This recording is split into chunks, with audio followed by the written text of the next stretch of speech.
আসসালামু আলাইকুম সুপ্রিয় দর্শক মণ্ডলী। এই মুহূর্তে আমার সাথে অতিথি হিসেবে আজকে যুক্ত রয়েছেন বাংলাদেশ বেতার এবং টেলিভিশনের বাংলাদেশের অত্যন্ত জনপ্রিয় জাতীয় ক্রীড়া ধারাভাষ্যকার, ক্রিকেট এবং ফুটবল অ্যানালিস্ট। এই ফুটবলের উন্মাদনায় যিনি একটা ব্যস্ত সময় কাটাচ্ছেন, আমার অত্যন্ত প্রিয়ভাজন একজন ব্যক্তিত্ব, আহমেদ বিন পারভেজ আমার sports park with Ismail million এই ফেসবুক লাইভে ফিফা ওয়ার্ল্ড কাপ 2026 এর এই চমৎকার বিষয়ে আলোচনার জন্য আপনাকে স্বাগত এবং শুভেচ্ছা জানাচ্ছি। আপনি কেমন আছেন? প্রথমে অনেক ধন্যবাদ মিলন ভাই।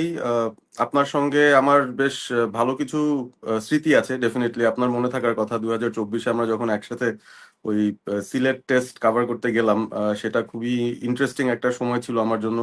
এবং আপনার ডেডিকেশন আমি আসলে দেখি, কোন জায়গা থেকে দেখি আপনার নিবেদনটা অনেক থাকে, এবং আপনি সবসময় স্পোর্টসের সাথে এত বেশি ইনভলভড আছেন। সেই বিষয়টা কিন্তু অনেকেই আসলে হয়তো নোটিস করেন বা করেন না, বাট আমার কাছে মনে হয় যে যাদের এফোর্টটা আছে তাদের অবশ্যই অ্যাপ্রিসিয়েশনটা প্রাপ্য। সো অবশ্যই আপনার জন্য শুভকামনা থাকবে, এবং অনেক অনেক ধন্যবাদ আমাকে ইনভাইট করেছেন আজকে। আসলে সেই সুখস্মৃতিতে আমি একটু রোমন্থন করতে চাই। সিলেটে রমজান মাস, বৃষ্টি বিঘ্নিত একটা সময়, আমরা সেহেরিও করতে গেছি বাইরে। চমৎকার একটা সময় কম বক্সেও আপনার সাথে কেটেছে, এবং আপনি যে খুবই হেল্পফুল সেটা আমি অনেকবারই বলেছি। আপনার কাছে অনেক কিছু শেখার জানার সবকিছু রয়েছে। আমরা একটু সরাসরি আজকে আলোচনায় যেতে চাই ফিফা ওয়ার্ল্ড কাপ 2026 এর সেই ড্রিম ফাইনাল বা স্বপ্নের ফাইনাল, এবং ফাইনালের সেই মহারণে যে দুটি দল অংশগ্রহণ করছে, স্পেন এবং আর্জেন্টিনা। বিশ্বের কোটি কোটি ভক্ত সমর্থক, শুধু তাই নয়, বাংলাদেশের মানুষও দুই ভাগে বিভক্ত হয়ে গেছে। হয়তো কেউ ব্রাজিল আর্জেন্টিনা, এবং আজকে হয়তো কেউ স্পেন, কেউ আর্জেন্টিনার সমর্থন করবে, এবং কয়েক ঘন্টা পরেই কিন্তু সেই ফাইনালের দামামা বেজে উঠবে এবং ফাইনালের পর্দা কিন্তু আজকে নামবে। প্রথমে আপনার কাছে আসলে জানতে চাই যে ফাইনালে ওঠার পথে দুই দলের পারফরমেন্স আপনি কিভাবে মূল্যায়ন করবেন স্পেন এবং আর্জেন্টিনার ক্ষেত্রে? ধন্যবাদ।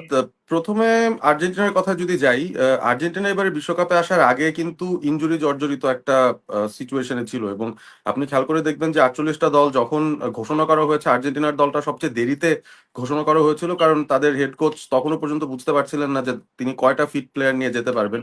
অনেক দিক থেকেই ফিটনেসের সমস্যা, ইনজুরির সমস্যা নিয়ে দলটা এসেছিল। তবে যখন থেকে ওয়ার্ল্ড কাপে ঢুকেছে, আর্জেন্টিনার দলটার মধ্যে একটা ব্যাপার স্পষ্ট ছিল, যে তারা ওয়ার্ল্ড কাপটা জিততে আসেনি, তারা ডিফেন্ড করতে এসেছে। অর্থাৎ ডিফেন্ডিং চ্যাম্পিয়নের যে আত্মবিশ্বাসটা, সেটা কিন্তু এই দলটার মধ্যে শুরু থেকে আমরা দেখি। এবং গত বিশ্বকাপে আমরা নোটিস করেছিলাম যে লিওনেল মেসির জন্য এই দলটা জীবন মরণ বাজি রেখে লড়াইটা করে মাঠের মধ্যে, সবসময় তাকেই কেন্দ্র করে আর্জেন্টিনার পুরো খেলাটা চলে। তবে এই বিশ্বকাপে আপনি খেয়াল করে দেখবেন যে মেসি অনেকটা নির্ভর আছেন, আর্জেন্টিনা দলের বাদবাকিরাও একই ধরনের পরিশ্রমী করছেন, তবে গত 4 বছরের মধ্যে আর অনেক বেশি ম্যাচিউরড হয়েছেন, সেটার একটা প্রমাণ আমরা দেখতে পাই। গত বিশ্বকাপে আর্জেন্টিনার যে খেলার প্যাটার্ন ছিল, আপনি যদি নোটিস করেন, সেখানে তারা গোলের লিড পেয়ে যেত, সেই লিডটা হারাতো, তারপর কোনোভাবে ম্যাচ জিততো। আপনি নেদারল্যান্ডসের ম্যাচটা চিন্তা করেন, সেখানে 2 গোলের লিড তারা হারিয়ে ফেলেছিল। ইভেন ফাইনালেও তারা ফ্রান্সের সঙ্গে 2 গোলে এগিয়ে থেকে সেটা আবার ড্র হয়ে তারপর কিন্তু শেষ পর্যন্ত পেনাল্টিতে আর্জেন্টিনা জিততে হয়েছে। সো গতবারের যে টেমপ্লেট, সেটা থেকে আর্জেন্টিনাকে ভিন্ন টেমপ্লেটে এখানে দেখছি। এখানে তারা আসলে কামব্যাক কিংস হয়ে গেছে। তারা 75 মিনিটের পর থেকে তাদের আসল খেলাটা শুরু করে, এবং নকআউট ফেজ যখন থেকে শুরু হলো, আমরা প্রত্যেকটা ম্যাচে তাই দেখলাম। তাদের টোটাল 19টা গোল এবারে ওয়ার্ল্ড কাপে, তার মধ্যে 12টা গোলই তারা দিয়েছে এই 75 থেকে 90 মিনিট প্লাস বা এক্সট্রা টাইমের মধ্যে। এবং বেশিরভাগ সময় তারা কামব্যাক করেছে, আগে একটা গোল হজম করেছে বা 2টো গোল হজম করেছে। এটা একটা নতুন ধরনের আর্জেন্টিনা, এবং অবিশ্বাস্য, কারণ এমন একজনকে ঘিরে দলটার খেলা হয় যিনি বয়স তার 39। মানে মেসি এই বয়সে হেঁটে হেঁটে প্রতি ম্যাচে গড়ে 5 কিলোমিটার শুধুমাত্র তিনি দৌড়াচ্ছেন। তার মানে তার কিন্তু বাকি প্লেয়ারদের তুলনায় ডিস্টেন্স কাভারেজটা অনেক কম। তো সেই জায়গা থেকেও লিওনেল মেসি এই দলটাকে যেভাবে নেতৃত্ব দিচ্ছেন, আহ, দারুণ একটা ব্যাপার। এবং তাদেরকে যেটা আগেই বলছিলাম যে তারা কামব্যাক কিংস, তারা প্রপারলি এই ওয়ার্ল্ড কাপটা ডিফেন্ড করতে এসেছে, তাদের ট্রফিটা তাদের কাছে রাখার জন্য এসেছে। এবং সেই জায়গা থেকে লিওনেল মেসির পাশাপাশি আমি কোচকেও আসলে অ্যাপ্রিসিয়েট করতে চাই, লিওনেল স্ক্যালোনিকে আমি অ্যাপ্রিসিয়েট করতে চাই, যে তিনি যেভাবে করে দলটার কেমিস্ট্রিটা বজায় রেখেছেন, যেভাবে করে তিনি ইনজুরির ব্যাপারগুলোকে কনসার্নে রেখেও একটা লিমিটেড স্কোয়াড নিয়েও, আপনি খেয়াল করে দেখবেন এই স্কোয়াডের মধ্যে তেমন একটা উইঙ্গার নেই, খুব গতিসম্পন্ন কোনো প্লেয়ারও যে আছে তেমনও নয়, কিন্তু পুরোটাই আমার মনে হয় টিম স্পিরিট দিয়ে আর্জেন্টিনা তাদের রাস্তাটা পার করে এসেছে এই পর্যন্ত। আর মাঝখানে কিছু কন্ট্রোভার্সি আছে, সেটা নিয়ে আসলে একটু আলোচনা না করলেই নয় যে যখন তারা নকআউট স্টেজে উঠলো, এক একটা অপোনেন্টকে নিয়ে অনেক কথা হচ্ছিল যে আর্জেন্টিনা এত সহজ প্রতিপক্ষ কিভাবে পাচ্ছে। কেপ ভার্দের কথা বলতে পারেন, এরপর মিশরকে তারা পেয়েছে, তারপরে সুইজারল্যান্ডকে তারা পেয়েছে, সর্বশেষ তারা ইংল্যান্ডের সঙ্গে সেমিফাইনালটা এসছে, যারা সাবেক বিশ্ব চ্যাম্পিয়ন। এর আগ পর্যন্ত যে দলগুলোর সঙ্গে তারা খেলেছে র্যাঙ্কিং এ শক্তিমত্তার বিচারে, হ্যাঁ ওয়ার্ল্ড ফুটবলে তারা হয়তো সেরকম সুনাম নিয়ে আসেননি, বা কেপ ভার্দে তো ওয়ার্ল্ড কাপে প্রথমবারের মতোই আসলেন, তবে এই পথটা তো আর আর্জেন্টিনা বলে দেয়নি যে আমাদের জন্য তৈরি করে দাও। কেপ ভার্দে তারা তাদের গ্রুপ থেকে উরুগুয়েকে পেছনে ফেলে যদি সেকেন্ড হয়, সেটা তো আর আর্জেন্টিনার কোনো দোষ না। বা পরবর্তী রাউন্ডে মিশর যদি অস্ট্রেলিয়াকে হারিয়ে চলে আসতে পারে রাউন্ড অফ 16-এ, সেটা তো আর আর্জেন্টিনার দোষ না। সামনে যাকে পাবে তার এগেনস্টে খেলতে হবে, তার এগেনস্টে জিততে হবে। এবং তারপরও আর্জেন্টিনা খানিকটা ধুকেছে, বোঝা গিয়েছে যে আসলে এই দলটার মধ্যে একটুখানি বার্ধক্য আছে, এবং এই দলটার মধ্যে আসলে আহ, আহ, তারুণ্যটা একটু কম। সো ওই জায়গা থেকে এই দলটা পেছন থেকে কামব্যাক করে আসে, অভিজ্ঞতা দেখায়, সেই ব্যাপারটা নিয়ে আমার মনে হয় যে আর্জেন্টিনা ফাইনাল পর্যন্ত চলে এসেছে। এবং খুবই দারুণ একটা টুর্নামেন্ট তারা কাটিয়েছে, অনেক নাটকীয়তা থাকে আর্জেন্টিনার ম্যাচ, মানে অনেক নাটক। তো সেটা আমরা দেখলাম। আর অন্যদিকে স্পেন, তারা একটা ছক কষা ফুটবল খেলে। 2010-এ তারা চ্যাম্পিয়ন হয়েছিল, যেবার অনেকে বলেছেন যে একটু বোরিং লেগেছে, বা এতটা বেশি ছকে বাঁধা কেন তাদের খেলা, কিন্তু সফল তারা হয়েছে। মাঝখানে সফলতাটা তারা আনতে পারছিল না অন্য কোনো কারণে, কারণ আপনি অন্যান্য যে কোনো দলের তুলনায় দেখবেন স্পেন দলটা কিন্তু সুযোগ তৈরি করে কম, কারণ তারা একটা পারফেক্ট গোল খুঁজতে থাকে সারাক্ষণ। পারফেক্ট একটা গোল না হওয়া পর্যন্ত তারা ওই একই ছকে খেলতেই থাকবে, খেলতেই থাকবে একটা পারফেক্ট গোলের খোঁজে। তো এই কারণে হয়তো অন্যান্য দলের তুলনায় তাদের এন্টারটেইন খুব একটা করে না, ঠিক বাট দিন 2010 শেষে। সালের মতো। জি, হ্যাঁ এক্স্যাক্টলি 2010-এ যেটা তারা করেছিল। সো দিন শেষে এই স্পেনটার মধ্যে কিন্তু খানিকটা ভিন্নতা আমরা দেখি। ডেফিনেটলি শুধুমাত্র যে ছোট রেঞ্জের পাসিং করবে বা টেকনিক্যালি কেপেবল প্লেয়ারদের নিয়ে খেলবে, ব্যাপারটা এরকম না। তাদের এই টিমটা এখন বেশ গতি আছে, বেশ ক্রিয়েটিভিটি আছে, এবং এই টিমটার একটা ডিরেক্টনেস আছে। তারা সাইড পাস করে না, তারা ভার্টিক্যাল পাসে খেলে। সো এই জায়গাটার মধ্যে একটা বিরাট বড় পরিবর্তন এই স্পেন দলটাই আমরা দেখছি। 2024-এর ইউরো চ্যাম্পিয়ন হয়েছে তারা, এটা খুব বড় একটা অর্জন তাদের জন্য আমার মনে হয়। এবং তখন থেকেই মনে হচ্ছিল যে তারা এবারে বিশ্বকাপে ফেভারিট হিসেবে আসবে, ওয়ান অফ দ্য ফেভারিটস হিসেবে আসবে। এবং স্পেশালি আপনি সেমিফাইনালে তাদের যে পারফরমেন্স ফ্রান্সের সাথে, সেটার পর কিন্তু ফাইনালে একেবারে পুরো 50-50 একটা সিচুয়েশন তৈরি হয়ে গেছে স্পেন এবং আর্জেন্টিনার, কারণ কাউকে আসলে ওই জায়গা থেকে এগিয়ে রাখা যাচ্ছে না। বলা যেতে পারে লড়াইটা এমন যে ওয়ার্ল্ডের বেস্ট অ্যাটাকিং টিম আর্জেন্টিনা, যারা সর্বোচ্চ গোল দিয়েছে ওয়ার্ল্ড কাপে, versus the best defensive team, যারা হচ্ছে মাত্র একটা গোল খেয়েছে, সেটা হচ্ছে স্পেন। সো সান্দিক ফুটবল দেখবো, ছন্দময় ফুটবল দেখবো। এবং আর্জেন্টিনার মধ্যে যেমন ল্যাটিন আর ইউরোপের একটা ফ্লেভারের মিক্স আছে, কারণ আর্জেন্টিনার এই দলটার অনেকে ইউরোপেই খেলেন। স্পেনের মধ্যে আবার ইউরোপিয়ান দল হওয়া সত্ত্বেও একটা ল্যাটিন ফ্লেভার আছে। সো এইটা একটা খুব দারুণ মিশেল আমার মনে হয় যে দেখবো। এবং ডেফিনেটলি মেসি, লামিন ইয়ামাল, অনেকে লামিন ইয়ামালকে তার উত্তরসূরি বলছেন, মেসির উত্তরসূরি বলছেন। সো হিরোর সঙ্গে শিষ্য বা গুরুর সঙ্গে শিষ্যের একটা লড়াই, সেটাও কিন্তু আমরা ফাইনালে দেখতে যাচ্ছি। সো অনেক দিক থেকে এই ফাইনালে একটা মাহাত্ম্য রয়েছে, এবং আমার কাছে মনে হয় যে ডিজার্ভিং দুটো টিম তারা ফাইনাল পর্যন্ত আসতে পেরেছে। রাইট, আপনি ঠিকই বলছিলেন, কারণ আর্জেন্টিনার যে শেষ 15 মিনিটে, আপনার একটা পোস্টেও আপনি লিখেছেন যে শেষ 15 মিনিটের আর্জেন্টিনা, এবং তারা তাদের যে অদম্য সাহস, মানসিকতার একটা লড়াই তারা দেখিয়েছেন, যে শেষ 15 মিনিট লড়াই করেও যে কামব্যাক করা যায়, সেই সত্যিকার অর্থে কামব্যাক কিং। এবং লিওনেল মেসি, লামিন ইয়ামালের একটা লড়াই হয়তো আমরা দেখবো, এবং একটা ছবি হয়তো খুব বেশি ভাইরাল হয়েছে, যে ইউনিসেফের একটা প্রোগ্রামে শুভেচ্ছা দূত হিসেবে গিয়েছিলেন লিওনেল মেসি, এবং ছোট্ট লামিন ইয়ামালকে কোলে তুলে গোসল করেছেন ঠিক বাথটাব থেকে বিশ্বকাপে। একটা হুম, হেডলাইনের হওয়ার মতো, বাথটাব থেকে বিশ্বকাপে সেই দুজনের লড়াই, গুরু শিষ্যের লড়াই আমরা দেখবো। পারভেজ ভাই, আপনি চমৎকার ব্যাখ্যা দিচ্ছিলেন। আপনার কাছে আমি আর একটু বিষয় জানতে চাই, যে দুই দলের আসলে শক্তি এবং দুর্বলতার প্রধান দিকগুলো কি? একটা টিমের আপনার ব্যাকলাইন, মিডফিল্ড, ফরওয়ার্ড, দুই দলের যদি তুল্যমূল্য আপনি পার্থক্য করতে চান, কম্পারিজনের জায়গা থেকে দেখতে চান, তাহলে কোন দলকে আসলে এগিয়ে রাখবেন, আর্জেন্টিনা নাকি স্পেন? ধন্যবাদ।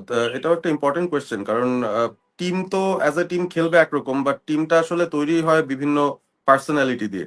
এবং আমরা একেবারে যদি গোলকিপিং পজিশন থেকে আসি, আর্জেন্টিনার ক্ষেত্রে যেটা হয়েছে, তারা কিন্তু নকআউট ফেজে বেশ কিছু গোল খেয়েছে, তারা 6টা গোল হজম করেছে সোফার নকআউট ফেজটার মধ্যে। সো ওই জায়গায় এমিলিয়ানো মার্টিনেজের খুব একটা বেশি দোষ দেখা যায় না, কিন্তু তাকে খুব বেশি কিছু করতেও হয়নি টু বি অনেস্ট। আর্জেন্টিনার মূল খেলাটাই তারা অ্যাটাকিং ফ্রন্টে খেলেছে।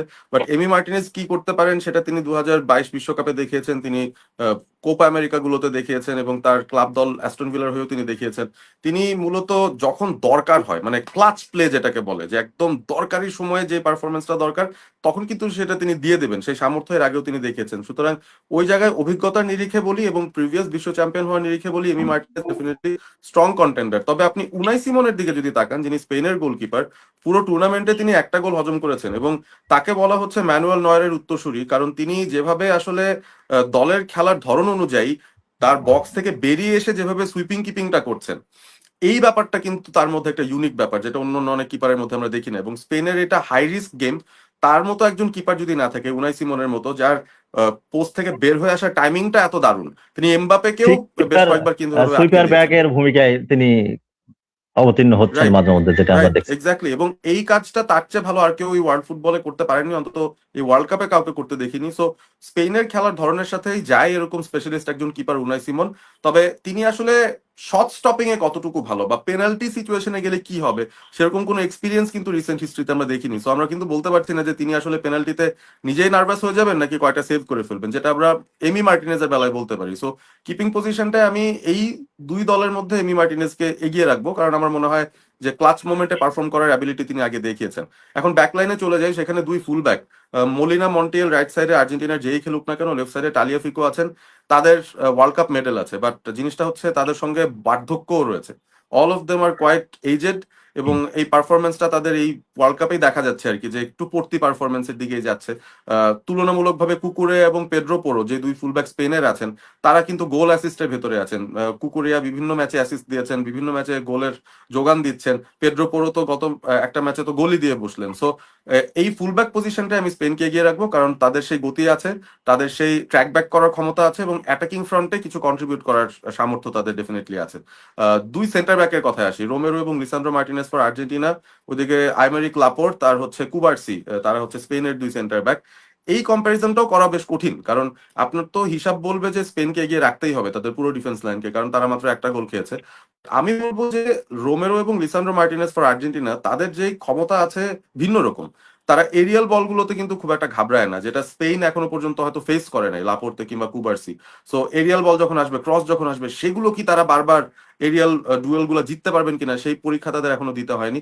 কিন্তু অন দ্য বল যদি চিন্তা করেন, বলের উপর কাজ, মানে লাপোর্তের পায়ে যখন বল আছে বা কুবার্সির পায়ে বল আছে যখন, সেখানে কিন্তু তারা দুর্দান্ত। সেখানে আমি এগিয়ে রাখবো এই এই পেয়ারটাকে। বাট ডিফেন্সিভ জায়গা থেকে আমার কাছে মনে হয় যে রোমেরো এবং লিসান্ড্রো মার্টিনেজকে আমি সামনে দেখতে চাই, কারণ তারা কিন্তু শুধু ডিফেন্সের কাজ করেনি, তারা গোলও দিয়েছেন। দুইজনেরই কিন্তু একটা করে গোল আছে এবারে ওয়ার্ল্ড কাপে, ইম্পর্টেন্ট রাইট। টাইমে এবং ম্যাচ উইনিং পারফরমেন্সে। কেপ ভার্দের সাথে লিসান্ড্রো মার্টিনেজ ছিল, রোমেরো হচ্ছে পরবর্তী আরেকটা ম্যাচে দিয়েছেন মিশরের সাথে। সো এই জায়গাটাতে তাদের গোল স্কোরিং ডিফেন্ডার্স আর হচ্ছে স্পেনের হচ্ছে বল প্লেইং ডিফেন্ডার্স, এটা ডিফিকাল্ট এটার মধ্যে জাজ করা। সো এই এই দুইটা সেন্টার ব্যাক পেয়ারিংকে আমি সমান সমান মার্কিংই দিতে চাই বা রেটিং দিতে চাই। মিডফিল্ডটা সবচেয়ে ইন্টারেস্টিং আমার কাছে মনে হয়। পুরো ওয়ার্ল্ড কাপের বেস্ট প্লেয়ার হচ্ছেন রড্রি, যদি আমরা মিডফিল্ডার চিন্তা করি। স্পেনকে তিনি একাই নিউক্লিয়াসের মতো করে চালিয়ে নিয়ে যাচ্ছেন, এবং তার সঙ্গে একবার ফ্যাবিয়ান রুইজ আসেন, একবার পেড্রি আসেন, সামনে ডানি অলমো আছেন। চমৎকার একটা টেকনিক্যাল প্লেয়ারদের সমারোহ বা পসরা সাজিয়ে তারা বসেছেন। সো তাদের ছকে যখন স্পেন খেলে, তখন কিন্তু তাদের চেয়ে বেটার মিডফিল্ড আর কারো মনে হয় না আর কি। তারা পর্তুগাল আপনি যেই মিডফিল্ডের নামি দামি কথা মিডফিল্ড যখনই ছিল, আসলেন, জি আমি একটু ইন্টারাপ্ট করছি। জি জি জি। মাঝ মাঠ আসলে এই লড়াইটা যে কোনো দলের জয়ের জন্য কতটুকু গুরুত্বপূর্ণ ভূমিকা পালন করতে পারে স্পেনের ক্ষেত্রে এবং আর্জেন্টিনার ক্ষেত্রে। আপনি জানেন যে যে কোনো দলের মূল মানে হৃৎপিণ্ডটাই কিন্তু মিডফিল্ড। না, অ্যাবসলিউটলি একদমই ঠিক বলেছেন আপনি, যে মিডফিল্ডটাই আসলে ওভারঅল একটা গেমের হৃৎপিণ্ড। এবং মিডফিল্ড কন্ট্রোল যাদের থাকে, ম্যাচের কন্ট্রোল তাদের থাকে, মানে জিতবে হারবে পরের কথা, বাট ম্যাচের উপর যে একটা নিয়ন্ত্রণ থাকা, সেই ব্যাপারটা কিন্তু থাকে যদি আপনার একটা ভালো সলিড মিডফিল্ড থাকে এবং সেটা যদি ওয়ার্ক করে। সো এই জায়গাটায় আমি বলবো যে স্পেন যখন তাদের ফর্মুলায় খেলতে থাকে, সেই সময়টাই কিন্তু স্পেনের চেয়ে বেটার মিডফিল্ড আসলে এবার এই মুহূর্তে ওয়ার্ল্ড ফুটবলে আমি দেখি না। ইভেন পর্তুগালের সঙ্গে তাদের যে ম্যাচ ছিল, তারা কিন্তু পর্তুগালের মিডফিল্ডকেও যথেষ্ট সম্মান দেখিয়ে খেলেছে, তারপর তাদেরকে আউটপ্লে করতে পেরেছে। ফ্রান্সের সঙ্গে যে ম্যাচটা ছিল, সেখানে তো পুরোপুরি তাদের মিডফিল্ড হচ্ছে ফ্রান্সকে ডমিনেট করেছে। সো সেই জায়গা থেকে আমার মনে হয় যে স্পেনের midfield trio, Rodri, Dani Olmo, Fabian Ruiz কিংবা পেড্রি, যেই আসুক না কেন, দারুণ একটা মিডফিল্ড। আর্জেন্টিনার মিডফিল্ডের অবশ্য ভ্যারাইটি আছে। আপনি যদি তাদের কথা চিন্তা করেন, ফিজিক্যাল টিম যদি বলি, ফিজিক্যাল টিমের এগেনস্টে খেলার মতো সামর্থ্য আর্জেন্টিনার এই দলটার আছে, কারণ তাদের ফিজিক্যাল প্লেয়ার্স আছেন। Paredes is very physical, Enzo Fernandez, Mac Allister very physical, De Paul, দারুণ ফিজিক্যাল প্লেয়ার। টেকনিক্যালিটির জায়গা থেকে যদি চিন্তা করি, পাসিং রেঞ্জ, ক্রিয়েটিভিটি, সেই জায়গায় হয়তো স্পেন এগিয়ে থাকবে, বাট ফিজিক্যাল ফুটবলের জায়গা থেকে আমার মনে হয় যে আর্জেন্টিনার এই মিডফিল্ডাররা এগিয়ে থাকবেন, তাদের স্টাইলের সাথে সেটা খুব যায়। এবং আমরা যদি অ্যাটাকিং রিওয়ার্ডের কথা বলি, যে আক্রমণ ভাগে কারা কারা হেল্প করতে পারছেন, আপনি দেখবেন যে আর্জেন্টিনার মিডফিল্ডাররা কিন্তু শুধুমাত্র দূরপাল্লার শটে গোল দিচ্ছেন, এনজো ফার্নান্ডেজ যেটা দিলেন, ব্যাপারটা এরকম না। তারা কিন্তু এরিয়াল থ্রেট হিসেবেও দারুণভাবে চলে আসেন। একটা কর্নার হোক, একটা ফ্রি কিক হোক, একটা দূর থেকে ক্রস হোক, সেটা মিট করার জন্য কিন্তু এনজো ম্যাকালিস্টাররা যান। সুতরাং তাদের রোলটা শুধুমাত্র মিডফিল্ডে পাসিং করা না, অ্যাটাকে যে এরিয়াল থ্রেট হিসেবে যাওয়া, সেই কাজটাও তারা দারুণভাবে করতে পারছেন। সো ওইটা আবার আর্জেন্টিনার একটা প্লাস। সো এই ব্যাপারটা এভাবে বিভাজন করা যেতে পারে যে স্পেন তারা অন দ্য গ্রাউন্ড ফুটবল খেলতে পারে, তাদের মিডফিল্ডাররা টেকনিক্যালি আরো সাউন্ড, কিন্তু ফিজিক্যালিটির দিক থেকে এবং অ্যাটাকিং প্রাওয়েসের দিক থেকে আমার মনে হয় আর্জেন্টিনার মিডফিল্ডটা স্পেনের চেয়ে বেটার ওই ওই সেন্সে।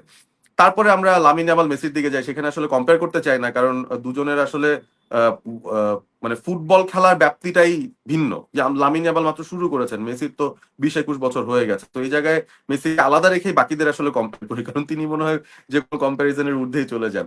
লামিন ইয়ামালের অনেক পোটেনশিয়াল আছে, আমরা সবাই জানি, এবং তিনি এই ওয়ার্ল্ড কাপে তার পরিসংখ্যান যদিও বলে মাত্র একটা গোল, বাট আপনি খেয়াল করে দেখবেন পর্তুগালের এগেনস্টে লামিন ইয়ামাল, ওই পর্তুগালের যে লেফট ব্যাক নুনো মেন্ডেজ আছে, তিনি একটা মুভ দিয়ে, একটা ফেক মুভ দিয়ে বের হয়ে যাওয়ার মুহূর্তেই কিন্তু নুনো মেন্ডেস তাকে ধরতে গিয়ে পায়ে স্ট্রেচ খেয়েছেন, হ্যামস্ট্রিং এর ইনজুরিতে পড়ে তিনি চলে গেছেন। তারপরে কিন্তু পর্তুগালের ভরাডুবিটা শুরু হয়েছে। সো লামিন ইয়ামাল ইনডিরেক্টলি অনেকভাবে কিন্তু স্পেনকে হেল্প আউট করেছেন। এই যে গত ম্যাচটাতে ফ্রান্সের সাথে যেভাবে লিড পেল স্পেন, পেনাল্টি পেয়েছে, বাট পেনাল্টিটা কিন্তু জোগাড় করে দিয়েছেন লামিন ইয়ামাল। সো এই বিষয়গুলো আছে তার, মানে পরিসংখ্যান বলছে যে লামিন ইয়ামাল মাত্র এক গোল দিয়েছে, তাকে নিয়ে এত কথা কেন, এবং বাট তিনি কিন্তু লামিন পারছেন। ইয়ামাল উইং দিয়ে যথেষ্ট পরিমাণ পেজ কিন্তু জেনারেট করে। অবশ্যই, এবং স্পেনের যদি সবচেয়ে দ্রুত গতির প্লেয়ার বলি এই দলটার মধ্যে, সেটা তো ডেফিনেটলি লামিন ইয়ামাল। তার ড্রিবলিং অ্যাবিলিটি অসাধারণ, তার শুটিং খুবই ভালো। একটুর জন্য একটা বল গোল তো তিনি দিয়েছিলেন ইভেন ফ্রান্সের এগেন্সে, সে অফসাইডের জন্য কেটে গেছে অল্প একটু মার্জিনের জন্য, বাট তিনি গোলও দিতে পারেন, আমরা সেটার ব্যাপারে খুব ভালো মতন জানি। সো তিনি একটা স্পেশাল প্লেয়ার। এই দলটার যদি সবচেয়ে বড় ক্রিয়েটিভ হাব বলতে পারি, সেটা লামিন ইয়ামালই হবেন। হার্ড ওয়ার্কিং একজন আছেন অন্য উইংয়ে, বায়েনা, তিনিও বেশ ভালো খেলেছেন। নিকো উইলিয়ামসের জায়গায় তাকে নামানো হয়েছে কারণ Nico Williams injured, but Bayana নামার পর তিনি কিন্তু খুব ভালো সাপোর্ট দিচ্ছেন, ডিফেন্সিভলিও সাপোর্ট দেন, অফেন্সিভলিও তিনি সঠিক কাজটা সঠিক সময় করছেন। আর ওয়ার জাবাল যে ফরওয়ার্ড পজিশনে খেলছেন স্পেনের জন্য, তারও কিন্তু গোল সংখ্যা দেখতে দেখতে 5টা হয়ে গেছে, কম না। মানে স্পেনের যে কোনো প্লেয়ারের জন্য একজন প্লেয়ার 5টা গোল দিয়েছেন, তার মানে ভালোই দিয়েছেন, কারণ স্পেন সাধারণত, যেটা বলেছিলাম আগেও, যে খুব বেশি সুযোগ ক্রিয়েট তারা করে না, এবং খুব বেশি প্রলিফিক স্ট্রাইকারও তাদের দলে ছিল না বা থাকে না। সেই তুলনায় ওয়ারজাবালের 5 গোল বেশ ভালো, এবং তিনি এফেক্টিভ, মানে রোটেট করতে পারেন তিনি ওই অন্য ফরওয়ার্ডদের সাথে। সো এটা তার একটা ফ্লেক্সিবিলিটির জায়গা। আর আর্জেন্টিনার ক্ষেত্রে বলবো, তাদের তো হুলিয়ান আলভারেজ আছেন, যিনি একটা ওয়ান্ডার গোল দিয়ে তার ফর্মে ফেরার ইঙ্গিত দিয়েছেন, যদিও মাত্র একটা গোল, বাট তিনি on the ball of the ball hard work করতে পারেন। 2022-এ 4টা গোল দিয়েছিলেন হুলিয়ান আলভারেজ। সো তার সামর্থ্য আছে, আমরা জানি। সেদিক থেকেও আর্জেন্টিনার একটা অ্যাসেট তিনি। এবং লাউতারো মার্টিনেজ তো এখন সুপার সাবই হয়ে গেছেন, তিনি বেঞ্চ থেকে আসেন আর গোল দেন, লাস্ট 2 ম্যাচে তাই করেছেন। স্পেনেরও একটা ঠিক সুপার সাব তাই। আছে by the way, Mikel Merino, তিনিও কিন্তু বেঞ্চ থেকে এসে এসে 2টো গোল 2টো ম্যাচে দিয়েছেন, যেটা ডিসাইসিভ ছিল। সো কথা বলতে গিয়ে কিন্তু বুঝতেই পারছি আমরা যে দুই দলের শক্তি এবং আমরা দেখতে মিকেল চাইলে। মেরিনো ইউরো কাপেও মনে হয় সুপার সাব হিসেবে গোল করেছেন। ইয়েস, ইউরোতেও তিনি গোল দিয়েছেন, এবং তার যে ক্লাব দল আর্সেনাল, সেই দলের হয়েও তিনি অহরহ গত মৌসুমে আমরা দেখেছি যে বেঞ্চ থেকে এসে একটা ইম্প্যাক্ট ফেলে যাচ্ছেন। সো জি ব্যাপারটা জি। এরকম যে আসলে দুই দলের শক্তি এবং শক্তির জায়গা নিয়ে আসলে কথা বলেছি, দুর্বলতা বলিনি। ওটা তো সামনে কোনো একটা আলোচনায় আমরা করতে পারি, বাট শক্তির জায়গায় কিন্তু বিভাজন করা খুব কঠিন। মানে এক্স ফ্যাক্টর চিন্তা করলে স্পেনেরও আছে, আর্জেন্টিনারও আছে। ডিফেন্সিভ সলিডিটি চিন্তা করলে সেটা স্পেনেরও আছে, আর্জেন্টিনারও আছে। মিডফিল্ড এর কথা যদি চিন্তা করি, দুইটা মিডফিল্ড দুই ধরনের, কিন্তু দুইটাই কোয়ালিটিফুল। সো এই বিষয়গুলো কিন্তু আমার কাছে মনে হয় যে দুইটা টিমকে খুব ভালো একটা জায়গায় রাখে, এবং তাদের নিজস্ব স্ট্র্যাটেজিতে তারা খেলবে। শেষ পর্যন্ত দেখা যাক যে আসলে ওই ক্লাচ মোমেন্ট যেটা বলা হয় আর কি, যে একটা ইম্পর্টেন্ট টাইম, যে টাইমটাতে আপনি ম্যাচটা ধরবেন, ওই মোমেন্টে কেউ যদি ভুল করেন তখন একটা সমস্যা হয়ে যাবে। যেই টিম কম ভুল করবে, মোস্ট লাইকলি সেই টিমই হয়তো এগিয়ে যাবে আজকে ফাইনালে। রাইট। তবে দুই দলের দুজন মাস্টার মাইন্ড কোচ ট্যাকটিশিয়ান কিন্তু রয়েছে। দুই কোচের ট্যাকটিক্যাল লড়াই কার পরিকল্পনা বেশি কার্যকারী হতে পারে, নাকি লিওনেল স্কালোনি, ওদিকে রয়েছেন লুইস? হ্যাঁ, দেলা ফুয়েন্তে কিন্তু ইনস্ট্রাক্টর ছিলেন। স্ক্যালোনি যখন তার কোচিং কোর্স গুলো কমপ্লিট করছিলেন, সেই সময় কিন্তু তার ইনস্ট্রাক্টর ছিলেন দেলা ফুয়েন্তে, এবং তিনি বলেছেন যে স্ক্যালোনি খুবই রেবেলিয়াস একজন স্টুডেন্ট ছিল। সে আমার যে কোনো জিনিস আমি যখন বলতাম শিখাতাম সবাইকে, অনেকে খুব বেশি প্রশ্ন করতো না, সে অনেক বেশি প্রশ্ন করতো, সে অনেক কিউরিয়াস, সে অনেক জানতে চায়। তো এই ব্যাপারটা তিনি বলেছেন আর্জেন্টিনার কোচ স্ক্যালোনির ব্যাপারে। এবং স্ক্যালোনি তিনি আসার আগের আর্জেন্টিনার কথা ভাবেন এবং আসার পরের আর্জেন্টিনার কথা ভাবেন। মানে লিওনেল মেসি কিন্তু আর্জেন্টিনা দলটায় 2006 থেকেই আছেন। 2010-এ তিনি খেলেছেন, ম্যারাডোনা সেই সময় হেড কোচ ছিলেন, 2014-তে তিনি দলকে ফাইনালে নিয়ে গেছেন। বাট আলটিমেটলি কি হলো, মানে শুধু মেসি থাকাটাই যে আর্জেন্টিনার জন্য এনাফ না, সেটা কিন্তু আমরা বুঝে গিয়েছি। কারণ স্ক্যালোনি যখন থেকে এসেছেন তখন থেকে কিন্তু মেসি ইন আর্জেন্টিনা তিনি তখন সাকসেস পাওয়া শুরু করলেন। সো এটা কিন্তু কাকতালীয় না, এটা বেসিক্যালি স্ক্যালোনিরই যে মাস্টার মাইন্ডটা সেটা কাজ করছে বলেই মেসিকে নিয়ে আর্জেন্টিনা কিন্তু এত বড় সফলতা তারা পাচ্ছে রিসেন্ট সময়। 2021 সালের ওই কোপা জেতার থেকে শুরু করে তারপর তো তারা টানা সাকসেস পেয়ে যাচ্ছে, কোপাও জিতছে, ওয়ার্ল্ড কাপও জিতলো, এবারও একটা ওয়ার্ল্ড কাপের ফাইনালে এসছে। এবং স্ক্যালোনির মজার যে বিষয়টা আমার মনে হয় যে তিনি মোর দেন ট্যাকটিক্স, আমার মনে হয় ম্যান ম্যানেজমেন্টের দিক থেকে তিনি একটা সেরা ম্যানেজার। কারণ এক একজন প্লেয়ারের কাছ থেকে তার সেরাটা বের করে আনাটা কিন্তু খুব ইম্পর্টেন্ট। আপনি নিজে অনেক ফুটবল ম্যাচের কমেন্ট্রি করেছেন, আমি দেখি মাঝে মধ্যে যে আপনি কমেন্ট্রি করছেন। মানে খুবই হাই ইন্টেন্সিটির কিছু ম্যাচ হতে থাকে, দর্শকরা মানে বসে আছেন, ওয়েট করছেন, ধুমধুমার ফুটবল হুম, হুম। খেলা হচ্ছে। কিন্তু আপনি একটা জি, ব্যাপার জি। দেখবেন খেয়াল করে যে প্লেয়ারদের মধ্যে কিন্তু মোটিভেশনটা থাকতে হয়। আপনি যদি ডিমোটিভেটেড হয়ে খেলতে যান তাহলে কিন্তু আপনি খুব ভালো স্কিল প্লেয়ার হলেও আপনার সেরাটা দিতে পারবেন না। সো এই জায়গাতে আমার মনে হয় স্ক্যালোনি তার প্লেয়ারদের ভেতরের সেরাটা আনতে পারেন বা তাদেরকে উভয় মোটিভেট করতে পারেন, যে কারণে তারা আসলে মাঠে গিয়ে এই ধরনের পারফরমেন্স দেয়। মানে অনন্য সাধারণ পারফরমেন্স তারা দিতে থাকে, তাদের সেরাটা তারা দিয়ে ফেলে প্রায় বেশিরভাগ সময়। সো এইটা আমার কাছে মনে হয় স্ক্যালোনির সবচেয়ে বড় গুণ। দল বিপদেও যখন পড়ে যায়, ফর এক্সাম্পল এই ওয়ার্ল্ড কাপে স্ক্যালোনি যখন স্কোয়াড ঘোষণা দিয়েছেন, উইং পজিশনের কোনো প্লেয়ারই আনেননি। ডিমারিয়া রিটায়ার করেছেন, তার কোনো রিপ্লেসমেন্ট নাই, মোটামুটি সবাই সেন্ট্রাল মিডফিল্ডার, তো ওয়াইড পজিশনে কে খেলবেন? তিনি কিন্তু একটা স্ট্র্যাটেজি বের করে ফেলেছেন তাদের দিয়ে কিভাবে খেলানো যায়। ডিপলকে ডানে পাঠিয়ে দিলেন, ম্যাকালিস্টারকে বায়ে পাঠিয়ে দিলেন, গত ম্যাচে সিমিওনিকে নামিয়ে দিলেন। সো তিনি কিন্তু বুঝতে পারছেন তার স্কোয়াডের লিমিটেশন কি, এবং সেই লিমিটেড স্কোয়াডটাই সঠিকভাবে কিভাবে ব্যবহার করতে হয় সেটা তিনি কিন্তু কাপ টুর্নামেন্টে করে দেখাচ্ছেন। আবার কখনো লিওনেল মেসি রাইট উইঙ্গারে খেলছেন, সেটাও কিন্তু অনেক হেল্পফুল হচ্ছে তাদের জন্য। Right, absolutely. এবং লিওনেল মেসিকে কখন পাঠাতে হবে সেই জায়গায় সেটারও কিন্তু একটা টাইমিং আছে।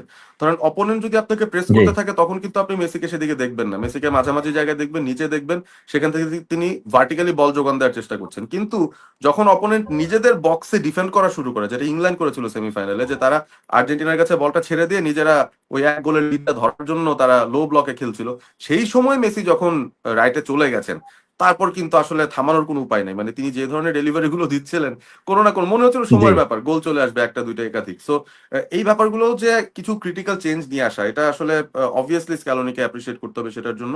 আর দেলা ফুয়েন্তে তিনি খুবই, আমি বলবো তিনি একজন ফিলোসফার। মানে তার যেই থিঙ্কিং প্রসেস ফুটবল নিয়ে, সেটারই তিনি রিফ্লেকশন মাঠে দেখতে চান। এবং তার কাছে দুটো ব্যাপার খুব সিম্পল, একটা হচ্ছে যে আপনি সবচেয়ে ভালো ডিফেন্সিভ ওয়েটা কি, সেটা হচ্ছে আপনি যদি নিজেই বল পায়ে রাখেন। তার মানে কি, আপনি অপোনেন্টকেই খেলতে দিচ্ছেন না, অপোনেন্টের পায়ে যদি বল না থাকে তাহলে আপনার কোনো বিপদ নেই। সো দেলাফুয়েন্তের থিঙ্কিং প্রসেসের একটা প্রসেস এটা ডেফিনেটলি যে আপনার দলের বা দেলাফুয়েন্তে যে দলটা চালাচ্ছেন স্পেন, তাদের কাছে বল থাকতে হবে। সো এটা তার প্রথম মন্ত্র। বল রাখতে হলে কি করতে হবে, আপনি তো আর যেন তেন প্লেয়ার দিয়ে বল রাখতে পারবেন না, টেকনিক্যালি সাউন্ড প্লেয়ার থাকতে হবে, পাসিং রেঞ্জ যাদের ভালো, যাদের ভিশন ভালো, যাদের সিদ্ধান্ত নেওয়ার ক্ষমতা ভালো। সো ওই গোছেরই কিছু প্লেয়ারদেরকে নিয়ে কিন্তু তিনি এই স্পেন দলটা করেছেন। এবং দেলাফুয়েন্তের ছকটা ইন্টারেস্টিং এই কারণে যে তারা তাদের ছক থেকে খুব একটা বেরোবে না। ওই যে একটা 4-2-3-1 ফরমেশন, ওই জায়গার মধ্যেই তারা থাকবে এবং তাদের লেয়ার গুলো খুব সঠিক থাকে। কখনোই দেখবেন না যে স্পেন এক লেয়ারে খেলছে, তারা তিনটা চারটা লেয়ারে ডেফিনেটলি খেলতে থাকবে এবং সবাই খুব কাছাকাছি চলে আসার চেষ্টা করেন যেন পাসিং এর অপশনস গুলো খোলা থাকে এবং একজন একজনকে খুব কুইকলি রিড করে মুভ করতে পারেন। সো এই ছোটখাটো বিষয়গুলো, ছোটখাটো ডিটেল গুলো দেলা ফুয়েন্তেকে খুবই ভালো স্টেটে রেখেছে। এবং মানে তিনি আমরাও এমন দেখেছি স্পেনের দুইজন মিডফিল্ডারও খুব কাছাকাছি থাকেন। রাইট, রাইট, দুজন মিডফিল্ডার কাছাকাছি থাকবেন, তারপর দেখবেন যে পিছের যে দুজন সেন্টার ব্যাক আছেন তাদের মধ্যেও যে কোনো একজন কিন্তু অ্যাটাক বিল্ড আপে চলে যান, আইদার লাপোর্ট চলে যান, না হলে হচ্ছে আপনার কুবার্সিও চলে যান অ্যাটাক বিল্ড আপে। সো তারা সবাই পায়ে অনেক ভালো, তাদের গোলকিপারটাও পায়ে অনেক ভালো, মানে তার পাসিং রেঞ্জও দারুণ উনাই সিমনের। সো তিনি এমন একটা দল বানিয়েছেন যারা আসলে ফুটবলটাকে ফুটবলের মতো খেলতে চায়। তাদের মধ্যে একটাই খালি সমস্যা আমার কাছে মনে হয় যেটা, সেটা হচ্ছে ফিজিক্যাল অ্যাসপেক্টে। আপনি যদি শারীরিক গঠনের কথা বলেন বা সেই জায়গায় একটা ফিজিক্যাল ব্যাটেল যদি করতে হয় তাদেরকে, সেখানে তারা হয়তো একটু ধরা খেতে পারে একটা ফিজিক্যাল টিমের এগেনস্টে। বাট আপনি যদি শুধু ফুটবলীয় জায়গা থেকে দেখেন যে ফুটবল খেলার যে সৌন্দর্য, ওইটা কিন্তু স্পেনের কাছ থেকে আপনি একদম 100-তে 100 পেয়ে যাবেন। সো ওইটাই মনে হয় দেলা ফুয়েন্তে পারফেক্ট করার চেষ্টা করছেন। তিনি তার দলকে যেভাবে সাজিয়েছেন, সেই দলটা আসলে খুব একটা চ্যালেঞ্জই ফেস করতে হয়নি তাদের, বা তারা কিন্তু খুব আরামে এসেছে। আপনি আর্জেন্টিনার ম্যাচ দেখেন, জি। প্রত্যেকটা ম্যাচই চ্যালেঞ্জ, প্রত্যেকটা ম্যাচই ড্রামা, কোনো মতে পার হয়ে চলে আসছে। কিন্তু স্পেন খুব সুন্দর একটা প্রসেসে এসছে, এবং তারা ফ্রান্সকেও যেভাবে এত সহজে হারালো, এটা কিন্তু অনেকে এক্সপেক্ট করেননি যে তারা এভাবে হারাবে। সো তাদের ক্ষমতা আছে, ক্যালিবার আছে, এবং সেটা দেলা ফুয়েন্তের ক্রেডিট ডেফিনেটলি। শুধু আর্জেন্টিনার জন্য চ্যালেঞ্জ ছিল না, যারা আর্জেন্টিনার সমর্থন করেছেন ডাইহার্ট সাপোর্টার যারা ছিলেন, তাদেরও কিন্তু হার্টবিট ছিল কিন্তু অনেক বেশি। পারভেজ ভাই অনেক চমৎকার বিশ্লেষণ দিচ্ছিলেন, এবং আমরাও অনুষ্ঠানের হয়তো শেষ পর্যায়ে কোন খেলোয়াড় আসলে ম্যাচের ভাগ্য বদলে দিতে পারে বলে আপনি মনে করেন, এবং এই ম্যাচের টার্নিং পয়েন্টটা কোনটা হতে পারে? ধন্যবাদ। এইটাও তো খুব কঠিন, মানে এই প্রশ্নটা এই কয়েকদিন ধরেই আমাকে অনেকেই করেছেন আর কি। এগুলোর জবাব বিভিন্ন ভাবে দেওয়ার চেষ্টা করেছি। এক এক দিন আবার এক এক রকম মনে হয়। যেমন গতকাল উঠে আমার একরকম মনে হচ্ছিল যে ফাইনালটা বোধহয় এরকম হতে পারে, আজকে আবার একরকম মনে হচ্ছে। আমার কাছে মনে হয় যে প্যাটার্নটা দিয়ে যদি এক্সপ্লেন করি খেলাটা কেমন হতে পারে, সেটার বেসিসে হয়তো বুঝতে সুবিধা হবে। আমার মনে হয় যে স্পেন, তারা তাদের পজিশনাল ফুটবল থেকে সরবে না। কিন্তু আর্জেন্টিনা ইংল্যান্ডকে যেভাবে ফিজিক্যালি অ্যাজিটেট করার চেষ্টা করেছে, বা একটু ফিজিক্যাল খেলার চেষ্টা করেছে, হার্ড ট্যাকেলে গিয়েছে, উপরে যে প্রেস করেছে, সেই কাজটা হয়তো আর্জেন্টিনা শুরু থেকে স্পেনের এগেনস্টে করতে চাইবে, তাদের খেলার ছন্দটা চেঞ্জ করতে চাইবে। বাট স্পেনের সবচেয়ে ইম্পর্টেন্ট 3জন খেলোয়াড়ের নাম আমি বলবো। একজন ডেফিনেটলি রড্রি, যার কাছ থেকে বেসিক্যালি ম্যাচের টেম্পোটা নির্ধারণ হয়। তিনি বেসিক্যালি যদি ক্লিক করেন, তার মানে স্পেন ভালো খেলছে, তার মানে স্পেন কন্ট্রোলে আছে। সো রড্রি ডেফিনেটলি সবচেয়ে ইম্পর্টেন্ট প্লেয়ার স্পেনের। এবং তার সাথে দুই ফুলব্যাক, পেড্রো পোরো এবং কুকুরেয়া, এই দুজনকে আমার কাছে মনে হয় যে খুবই ইম্পর্টেন্ট দুজন ফ্যাক্টর হবেন, যে তারা যত উপরে উঠতে পারবেন তত আর্জেন্টিনার জন্য সমস্যা। Argentina have to try to pin them back, কারণ তারা উপরে যাওয়া মানে তারা মিডফিল্ডে এক্সট্রা অপশন দিচ্ছেন, তারা গোল যোগান দেওয়ার মতো, অ্যাসিস্ট দেওয়ার মতো একটা অ্যাবিলিটি রাখছেন, নিজেরা গোল করার অ্যাবিলিটি রাখছেন। সো ওই জায়গাতে ওদের খেলতে দেওয়া যাবে না। আর্জেন্টিনার জন্য ওরাও একটা বড় থ্রেট। ইয়ামালের কথা আলাদা করে বললাম না, কারণ সবাই জানেন তিনি একটা এক্স ফ্যাক্টর, তিনি অনেক কিছুই করতে পারবেন। আমি ইয়ামাল ছাড়া 3জন যাদেরকে আমার খুব ইম্পর্টেন্ট মনে হচ্ছে স্পেন দলটায়, তাদের নাম মেনশন করলাম। একজন হচ্ছে মিডফিল্ডার রড্রি, আর বাকি হচ্ছে দুই ফুলব্যাক, কুকুরিয়া এবং পেড্রো পোরো। আর যদি আর্জেন্টিনার কথা বলি, Messi is the main man for sure. But আমার কাছে জি। মনে হয় যে এই ম্যাচটাতে লিসান্ড্রো মার্টিনেজ একটা ইম্পর্টেন্ট রোল হতে পারে। কারণ আপনি দেখবেন যে তাকে কিন্তু অনেক ধরনের দুর্নাম তার নামে থাকে, বা তাকে নিয়ে অনেক কটু কথা অনেকে বলেন, যে তিনি এই হাইট নিয়ে কিভাবে একজন সেন্টার ব্যাক, হ্যাঁ একজন খাটো একজন লোক 5 ফুট 6 ইঞ্চি, এটা দিয়ে কি আসলে সেন্টার ব্যাক খেলা যায় কিনা, বা তিনি আসলে কেপেবল কিনা আর্জেন্টিনার মতো একটা দলকে, মানে সেই দলের সেন্টার ব্যাক হওয়ার জন্য।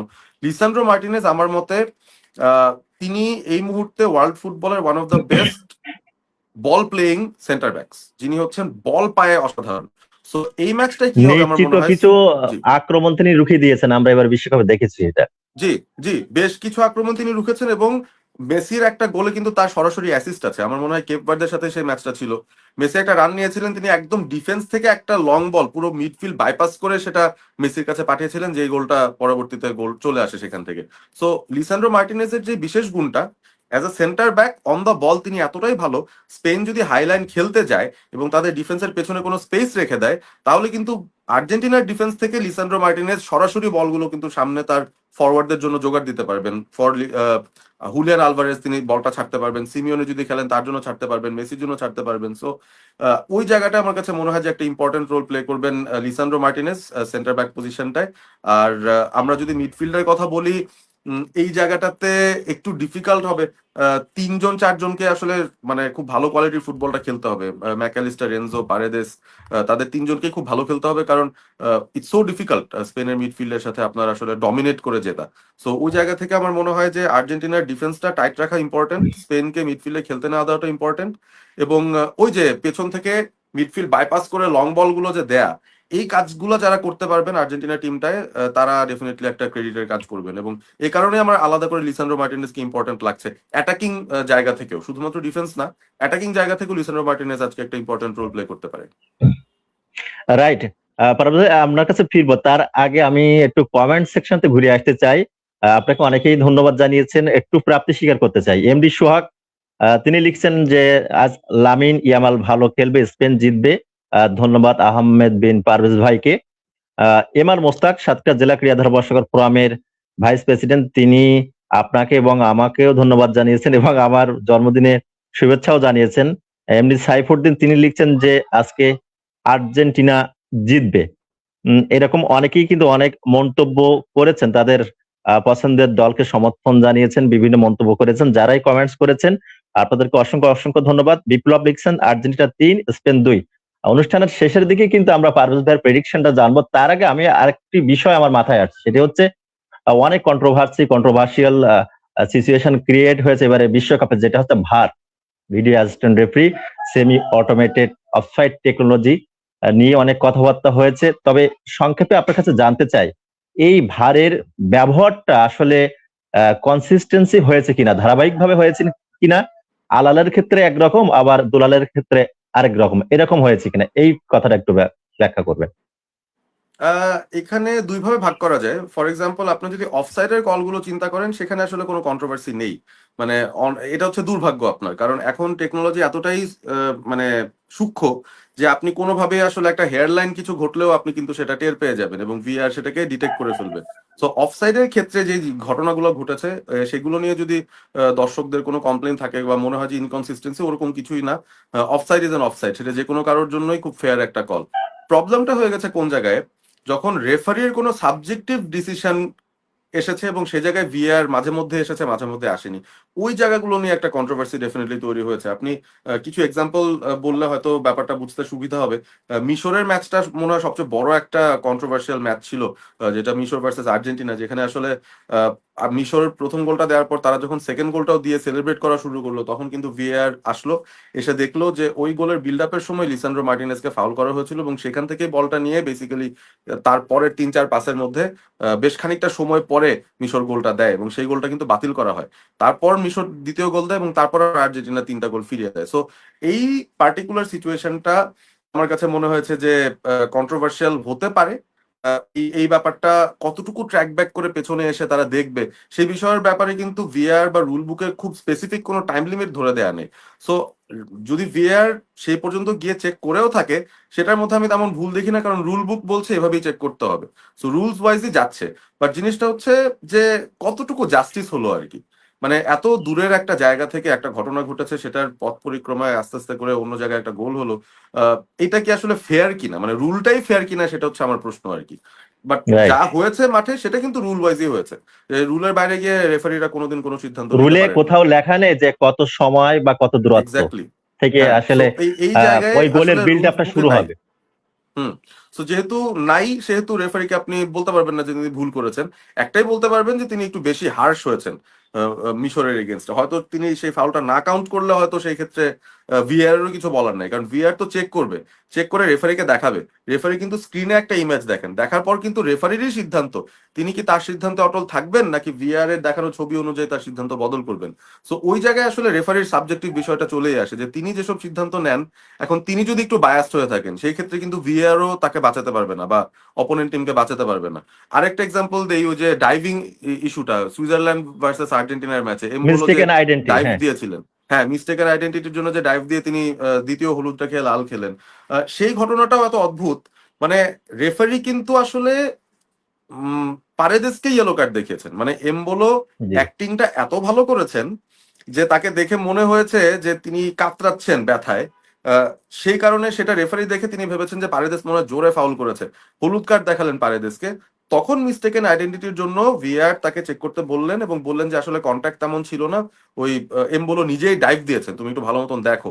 রেফারি যখন দেখলেন, তিনি তো দেখলেন যে আসলে প্লেয়ারটা ডাইভ দিয়েছেন। সো যখন ডাইভ দেওয়া হয় তখন কিন্তু বাই ডিফল্ট একটা ইয়েলো কার্ড হয়।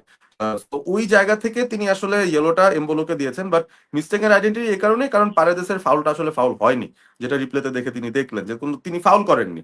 সো অনেকে এটা নিয়ে মন্তব্য করছেন যে যেহেতু ফাউল করেননি ইয়েলো কার্ডটা উঠিয়ে দিতে পারতো। এমবোলোকে কেন আবার দ্বিতীয় ইয়েলোটা দেওয়া হলো এটা নিয়ে অনেকে আসলে বলছেন যে এমবোলোকে কেন দ্বিতীয় ইয়েলোটা দিতে হলো। আমার কাছে মনে হয় যে যদি পারেদেস হলুদ কার্ডটা না খেতেন in the first place, Embolo যদি একটু খারাপ অ্যাক্টিং করতেন, মানে একটু অল্প স্বল্প পড়তেন, রেফারি যদি অগোচরে থেকে যেত ব্যাপারটা, তাহলে হয়তো পারেদেস হলুদটা না খেলে ভিআরও এখানে দেখতে আসতো না যে এখানে কি ঘটেছে।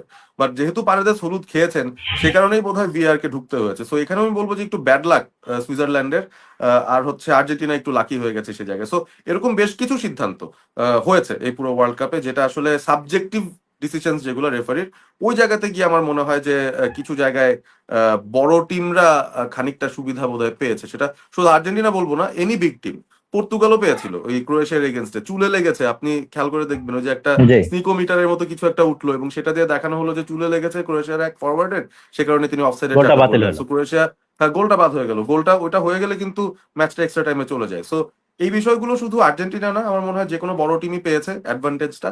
ব্রাজিল যে ম্যাচে বাদ পড়লো সেই ম্যাচেও কিন্তু তারা দুটো পেনাল্টি পেয়েছে। সো জি। অ্যাডভান্টেজ সব বড় টিমরাই পায়, বাট জিনিসটা হচ্ছে কে কতটুকু কাজে লাগাতে পারলো। আর্জেন্টিনা সেটাকে সুন্দরভাবে কাজে লাগিয়েছে, যেটা অন্যরা হয়তো সেভাবে পারে নাই। আমার অ্যাসেসমেন্ট এটাই আর কি বেসিক্যালি। জি পারভেজ ভাই, আপনার প্রেডিকশন শুনবো তার আগে ইন্ডিয়া কলকাতা থেকে একটা কমেন্টস করছেন মমিন আলী। আসসালামু আলাইকুম everyone, a wonderful and lively discussion. I think Spain is about to win. It's a pleasure to see both of you, best of luck both of for ever.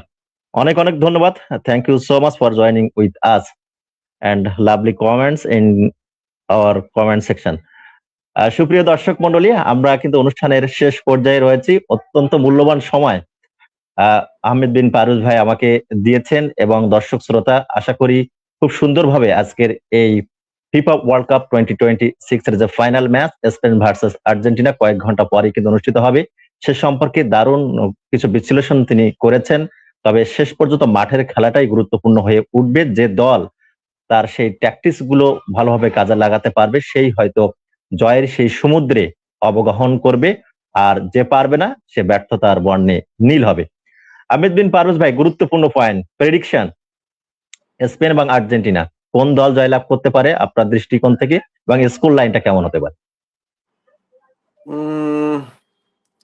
আমার মনে হচ্ছে ম্যাচটা পেনাল্টি পর্যন্ত যেতে পারে, মানে এক্সট্রা টাইম হয়ে penalty পর্যন্ত চলে যেতে পারে, এবং গত বিশ্বকাপের মতোই একটা খুবই টাইট গেম যেটা পেনাল্টিতে গিয়ে নির্ধারণ হবে। এবং পেনাল্টিতে যাওয়া মানে আমার মনে হয় আর্জেন্টিনাকে আমি ফেভারিট রাখতে চাই।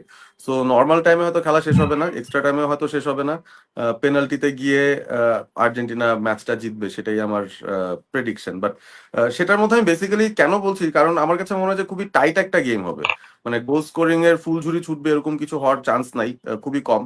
এবং স্পেনও আসলে এত আটোসাটো, আর্জেন্টিনা তাদেরকে কিভাবে ভাঙবে সেটাও একটা প্রশ্ন। পারভেজ ভাই, আরেকটা এবং জিনিস, যদি স্পেনও আবার খুব কোনো দল গোল পায় না। প্রথমে একটা গোল করতে পারে তাহলে হ্যাঁ, কি ওই গোলটা কোনো ফ্যাক্টর হতে পারে কিনা ম্যাচের? হতে পারে, কারণ স্পেন এই ওয়ার্ল্ড কাপে আগে গোল দিয়ে তারা তো প্রত্যেকবারই ম্যাচই জিতেছে, তারা কোনো ম্যাচে পিছিয়েও থাকে নাই সোফার ফাইনালে আসার আগ পর্যন্ত। কিন্তু আর্জেন্টিনা যেহেতু টিমটা না, এখন এটা একটা প্রবলেম যে স্পেন আগে যদি গোলও দেয়, টিমটা যেহেতু আর্জেন্টিনা তাদের কিন্তু কামব্যাক করার রেকর্ড আছে এবং তারা সেটা করার অ্যাবিলিটি রাখে, ওই বিশ্বাসটা আছে। বাট আর্জেন্টিনা যদি আগে গোল দেয় সেই ক্ষেত্রে আমার মনে হয় সেটা ডিসাইসিভ হতে পারে, সেইভাবে কিন্তু আর্জেন্টিনা হয়তো ম্যাচ বের করে ফেলবে, স্পেন হয়তো তারপর কামব্যাক করতে পারবে না। কিন্তু স্পেন আগে যদি গোল দেয় আমার মনে হয় আর্জেন্টিনার সেখান থেকেও কামব্যাক করার একটা অপশন থাকবে, বা তাদের সেই ক্যালিবারটা ক্যাপাসিটিটা আছে। বাট দিন শেষে যেটাই হোক আমার প্রেডিকশন হচ্ছে এরকম যে 0-0 হোক, 1-1 হোক, 2-2 হোক, সামহাও ব্যাপারটা এক্সট্রা টাইম পর্যন্ত এবং তারপর পেনাল্টি পর্যন্ত যেতে পারে আজকের ম্যাচটা। হ্যাঁ, আমরা সেটা দেখবো। আহ পারভেজ ভাই, দর্শক শ্রোতাদের উদ্দেশ্যে যদি আপনার কিছু বলার থাকে। আমি আগে আপনার উদ্দেশ্যেই বলতে চাই আজকে আপনার জন্মদিন, শুভ জন্মদিন জানাতে চাই আপনাকে। এবং থ্যাংক ইউ সো অনেক মাচ। বছর বেঁচে থাকুন, ভালো থাকুন, সুস্থ থাকুন, খুশি থাকুন, এবং আপনি যা করতে এনজয় করেন সেই কাজটা আপনি করতে থাকবেন, এই আশাই আমি করি। অনেক অনেক শুভকামনা আপনার জন্য। এবং অবভিয়াসলি যে সকল দর্শকরা আজকে দেখছেন, যে সকল দর্শকরা আপনাকে ফলো করেন, আহ, সবার জন্যই শুভকামনা জানাচ্ছি। এবং আশা করি যে আমরা সুস্থ ধারার কনস্ট্রাকটিভ কাজকর্মের সঙ্গে যেন থাকি, আমরা যেন অসুস্থ কোনো প্রতিযোগিতায় না নেমে যাই, যেখানে আমরা শুধুমাত্র একজন একজনকে ছোট করার জন্য বা কোনো ধরনের ব্যান্টারের পর্যায়ে যেন জিনিসটা আমরা না নিয়ে যাই, আমরা যেন খুব সুস্থ ধারার স্পোর্টস নিয়ে আলোচনা বা সেটা নিয়ে অ্যানালিসিস সেটার মধ্যে আমরা যেন থাকি। সেই রিকোয়েস্টটাই সবার কাছে থাকবে। এবং আপনারাও যারা দেখছেন, আপনারাও ভালো প্রোডাক্ট কনজিউম করবেন, আপনারা এমন প্রোডাক্ট কনজিউম করবেন না যেটার মধ্যে আসলে রেষারেষি বা বিদ্বেষ তৈরির সুযোগ থাকে। এটাও আপনারা খুব ভালো বোঝেন, আপনারা সবাই ইন্টেলেকচুয়াল পিপল। আশা করবো যে ব্যাপারটা বুঝতে পারছেন। কারণ আমরা যেটা দেখলাম, নোটিস করলাম যে এই ফ্যানাটিক ফ্যান্সদের যে বিষয়টা, এইটা কিন্তু খুবই মারাত্মক আকার ধারণ করছে এবং অনেক সময় দেখা যাচ্ছে সোশ্যাল মিডিয়াতে অনেক ধরনের বিব্রতকর পরিস্থিতি তৈরি হচ্ছে, একজন আরেকজনকে গালিগালাজ করছেন, সামনাসামনিও অনেক কিছু ঘটে যাচ্ছে, মারামারি, হাতাহাতি, মৃত্যুবরণের ঘটনাও আমরা শুনছি। তো মানে আমরা ফ্যান্স হিসেবে অনেক কিছু করি, আমরা দলকে সমর্থন দেই, আমরা আমাদের ইমোশনটা ঢেলে দেই, কিন্তু কোনো না কোনো ভাবে যেন মানুষের ক্ষতি না হয়, আমরা নিজেদের যেন ক্ষতি না করি, এটার বেসিসে এই ব্যাপারটাই শুধু জানাতে চাই। এবং সবাই আমরা স্পোর্টসের যেই নির্মল আনন্দটা সেটাই উপভোগ করার চেষ্টা করি, তার বিয়ন্ডে গিয়ে ঝগড়া বা কোনো ধরনের বিদ্বেষ সেগুলো যেন আমরা না ছড়াই আর কি। এই রিকোয়েস্টই করবো সবাইকে। চমৎকার বলেছিলেন। অর্থাৎ আমি এই কথাটাই বলতে চাচ্ছিলাম যে হাজার হাজার মাইলের দূরের একটা খেলা নিয়ে অন্তত বন্ধুত্ব, আত্মীয়তা বা সামাজিক হানাহানি, বিচ্ছেদ, বিভেদ এইগুলো যেন না ঘটে। আমরা শান্তিপূর্ণ ভাবেই আসলে খেলাটা উপভোগ করতে চাই এবং শান্তিপূর্ণ ভাবেই আজকের ফাইনাল ম্যাচটা হয়তো সম্পন্ন হবে। আমরা এক একজনকে সমর্থন করতে পারি, ভালোবাসতে পারি, দলের সমর্থন থাকতেই পারে। তবে আমরা কারোর কমেন্টস বক্সে এসে বা ফেসবুক, যেটা পারুল ভাই বলছিলেন, এরকম যেন না করি, এগুলো থেকে অবশ্যই বিরত থাকবো। আর সুপ্রিয় দর্শক মন্ডলী, লাইভে আজকে আমার সাথে অতিথি হিসেবে যুক্ত ছিলেন বাংলাদেশ বেতার ও বাংলাদেশ টেলিভিশনের জাতীয় ক্রীড়া ধারাভাষ্যকার, ক্রিকেট অ্যান্ড ফুটবল অ্যানালিস্ট, যিনি বর্তমান চলমান ফিফা ওয়ার্ল্ড কাপ 2026 এ বিভিন্ন চ্যানেলে ব্যস্ত সময় কাটাচ্ছেন এবং সেই ব্যস্ততার মধ্য দিয়েও আমাকে তার মূল্যবান সময়টুকু দিয়েছেন। এর জন্য তার প্রতি কৃতজ্ঞতা প্রকাশ করি। সঙ্গে সঙ্গে যারা এতক্ষণে যুক্ত হয়ে এই লাইভটা উপভোগ করেছেন, আপনাদেরকে অসংখ্য অসংখ্য ধন্যবাদ। আপনারা সুস্থ থাকবেন, ভালো থাকবেন। আবারও কোনো এক লাইভে আপনার সাথে দেখা হবে। খুদা হাফেজ।